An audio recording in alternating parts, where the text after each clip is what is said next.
다음 기사를 좀 넘어가 보겠습니다. 정치권 기사입니다. 여기 보시면요.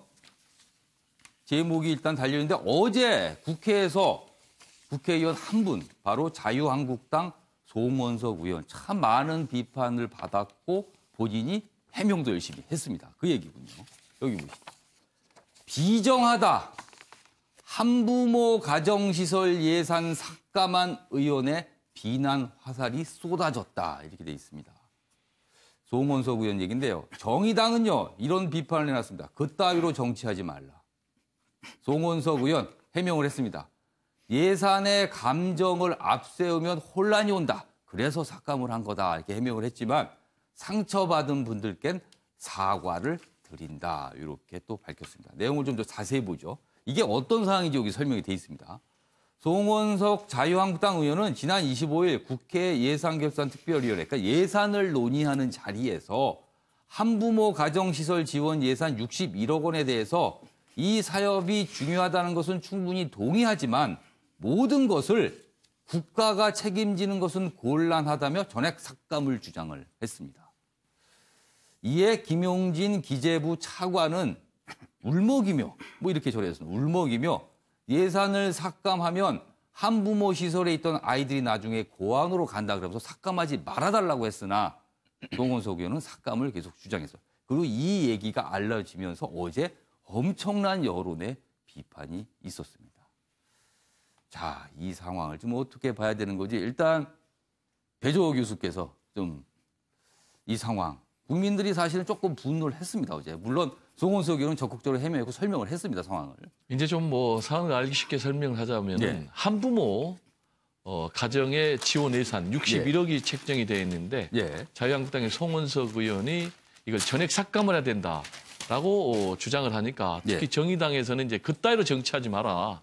굉장히 자신의 지역구에는 사실 굉장히 거친 논평이었습니다. 그렇습니다. 자신의 지역구에는 도로 관련 예산으로 수백억이나 투자하자고 하면서 이 61억을 삭감하면 어떻게 하느냐. 근데 이제 정부의 기재부 2차관도 울먹거리면서 얘기를 했어요. 그 이유는 이 한부모 가정 지원 예산이 전액 삭감이 돼버리면은 이 아이들이 결국 고아원으로 가야 된다는 거예요. 그래서 이것만은 이제 삭감을 해서는 안 됩니다. 라고 얘기하니까 송원석 이제 의원은 감정적으로 예산을 책정하면 안 된다라는 얘기인데 저는 이제 두 가지 하나 말씀드리고 싶은데 물론 원칙적으로 맞습니다. 감정적으로 예산을 처리하면 안 되겠죠. 이게 이제 꼭 감정의 문제냐라는 거예요. 우리가 법에도 눈물이 있다라고 하지 않습니까?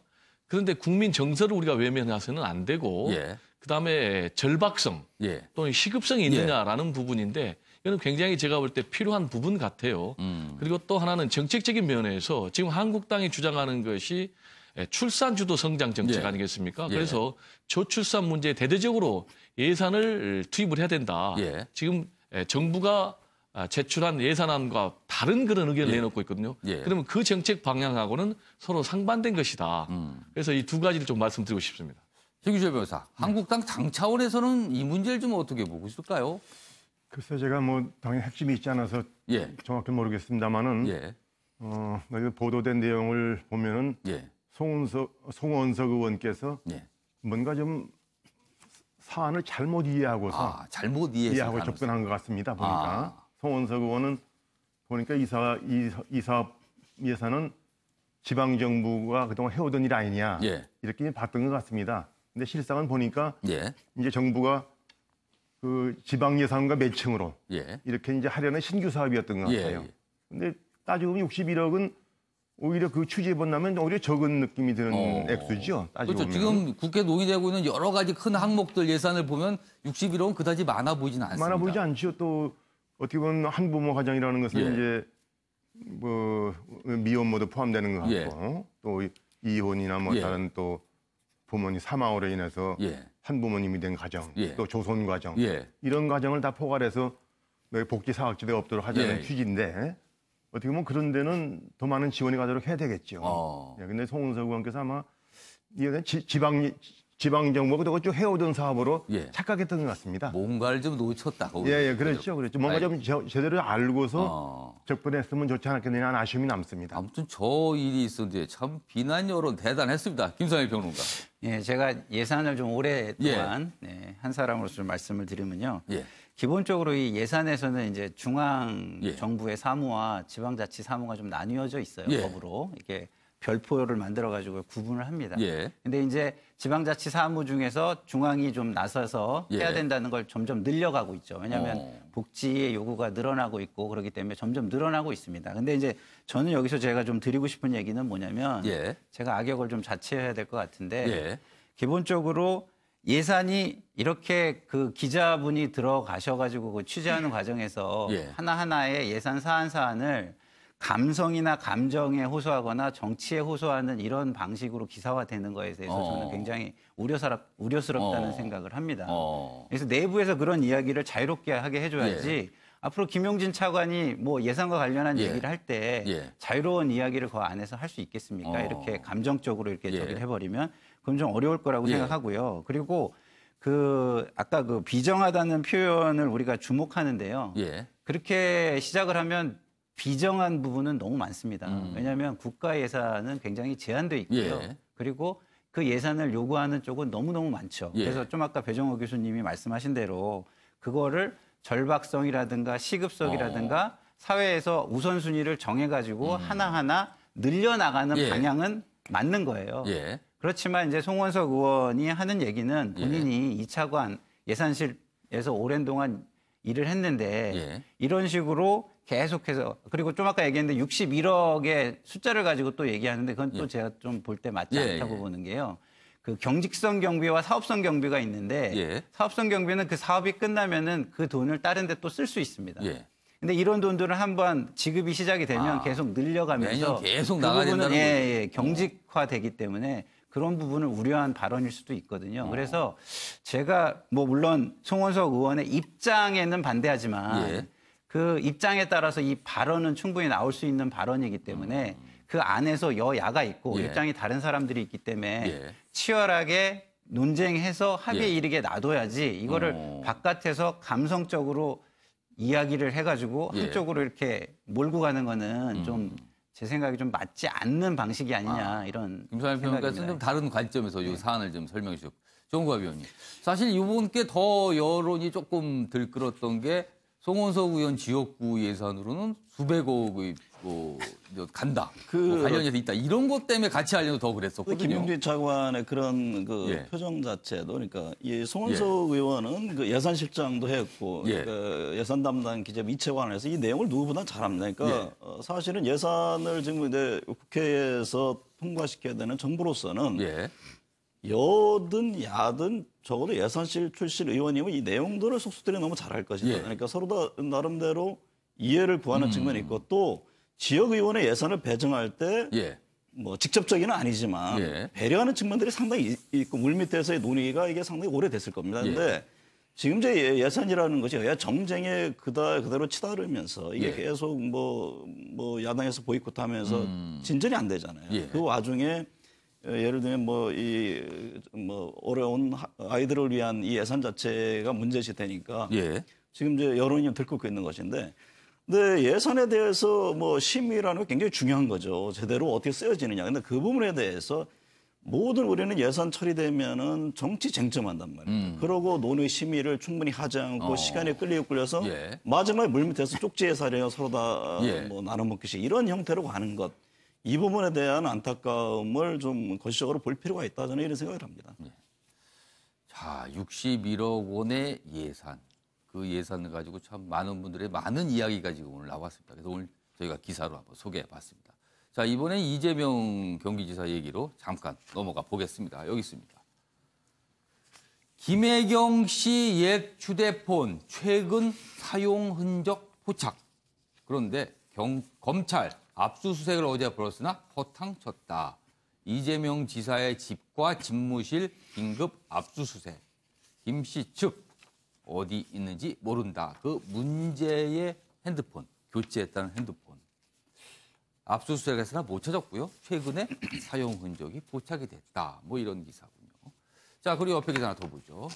중앙일보가 이재명 지사에 대한 약간 심층 분석을 한 기사를 실었습니다. 금기 깨며 싸움 딱 본능 드러냈다. 여기서 금기란 문준용 문재인 대통령의 아들 관련 사안입니다. 측근 중엔 빨대도 있다. 이른바 빨대는요, 정보를 전달해 주는 본인의 측근 이런 뜻이죠. 여기 보면 내용 더 있습니다. 이재명 지고는 못 사는 잡초형 투사. 나 건드리면 아들 다친다. 압박. 이렇게까지 중앙일보는 분석을 했네요. 그다음에 여기 밑에 내용 보겠습니다. 검찰 영린 두려워 기소 꺼릴 듯. 형 강제 입원 혐의로 정도만 기소할 가능성이 있다. 지인들 이재명 끝까지 싸울 것으로 본다. 이렇게 되어 있습니다. 자, 그럼 여기서요. 어제 이재명 지사의 발언이 있습니다. 영상으로 보고 이어가겠습니다. 검찰이 일상적으로 하는 수사 활동이니까 최대한 압수수색에 빨리 또 충실하게 협조해서 끝내고 업무에 지장이 없도록 하겠습니다. 저도 이 과정을 통해서 이 사건의 실체가 빨리 드러나서 제 아내가 좀 자유롭게 되기를 바랍니다. 고맙습니다. 지금 핸드폰을 찾고 있는 걸로 알고 있는데 없다고 하셨잖아요. 네, 배종희 교수님. 네. 검찰이 압수수색을 했습니다. 그 휴대폰 문제, 교체됐다는 그 문제 휴대폰을 찾기 위해서. 근데 너무 늦은 거 아닙니까? 그걸 찾기 위해서 이제 압수수색한다는 거. 그렇습니다. 이제 12월 13일이 공소시효가 만료되니까 예. 그 전에 공소를 제기해야 되고 예. 그러면 이제 보름 정도밖에 남지 않았는데 예. 이제 압수수색, 이제 뒷부가 압수수색이 틀림없어요. 그리고 그게 집이나 사무실에 있다고 생각하고 압수수색을 했을까요? 그건 아닌 것 같아요. 왜냐하면 이미 경찰이 예. 한 2달 전에 압수수색 신청하니까 예. 그걸 기각을 했거든요. 근데 이제 스스로 예. 그걸 뒤엎고 검찰이 압수수색에 들어갔는데 예. 이게 이제 핵심 스모킹건입니다. 예. 이게 나오면은 예. 해경궁 김씨 예. 계정주가 이재명 지사 부인인지 아닌지가 바로 드러난 거거든요. 그런데 이걸 그대로 이재명 지사가 놔뒀을 리는 없다고 생각해요. 왜냐하면 갖고 있다면은 예. 본인의 결백을 입증할 수 있는 예. 결정적인 증거인데 지금까지 안 내놨다는 얘기는 지금 본인 말로는 어디 있는지 모르겠다라고 얘기하겠지만 뭐 종합적으로 상식적으로 보면은 예. 합리적으로 보면은 없앤 것이 맞는 것 같아요. 그런데도 검찰도 다 알고 있는데 왜 압수수색을 들어갔을까? 그러니까 뭘 찾기 위해서일까요, 진짜? 제가 볼 땐 찾기 위한 것보다는 예.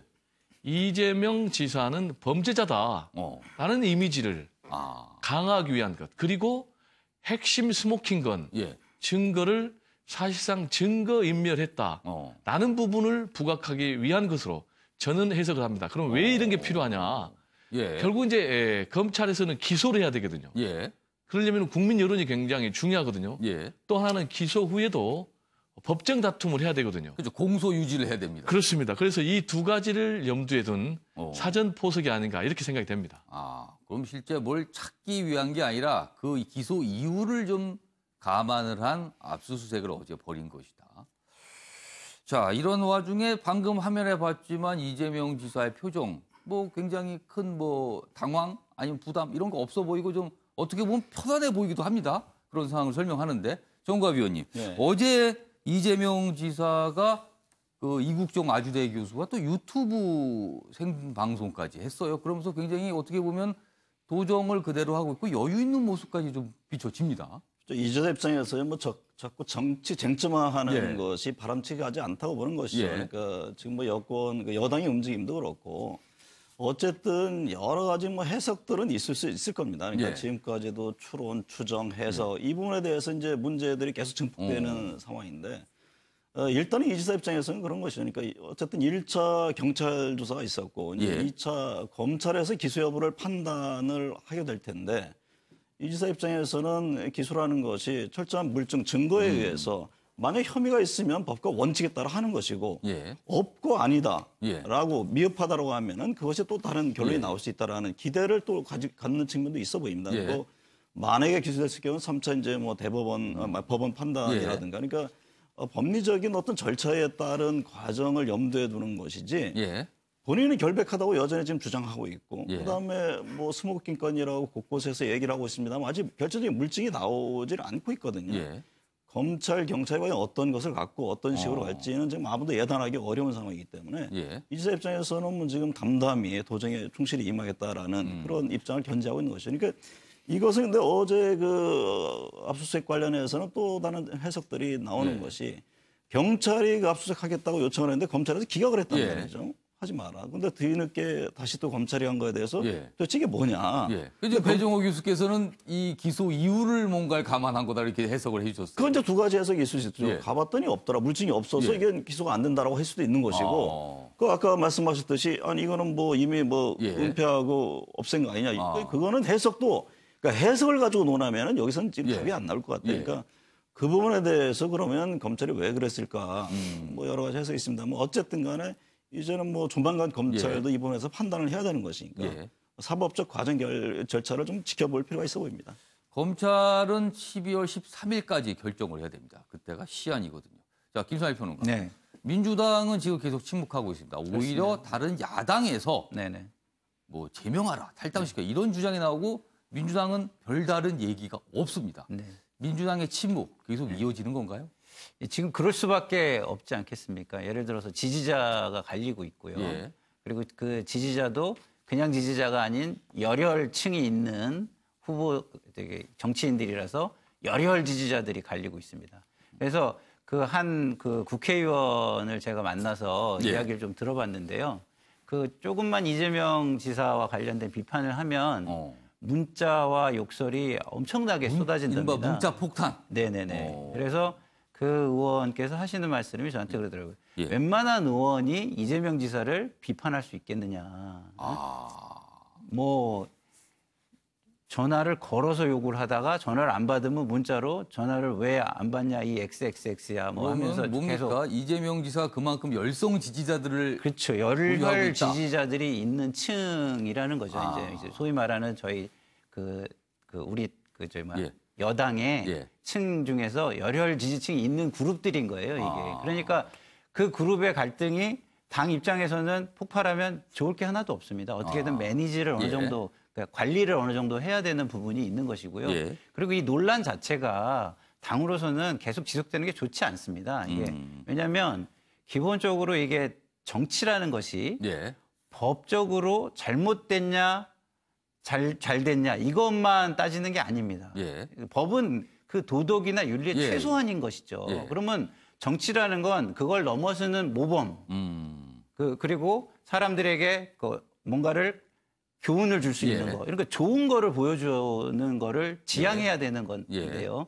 지금 나오는 논란들이 일반인들 입장에서 보면 그렇게 좋은 논란들은 아닙니다. 뭐 가족 관계에 관한 가족사가 거라든가 나오죠. 아니면 당 내에서 상대편을 비판하는 방식이라든가 이런 것들이 결코 좋은 것들이 아니거든요. 그래서 이것이 당내 이슈를 블랙홀처럼 빨아들이는 것은 당 지지율에도 너무너무 안 좋고요. 지금 굉장히 속내가 복잡할 수밖에 없는 상황이라고 저는 생각합니다. 민주당은 계속 침묵하고 있지만 민주당 당대표나 원내대표, 기자들이 만날 때마다 끊임없이 질문을 던지고 있습니다.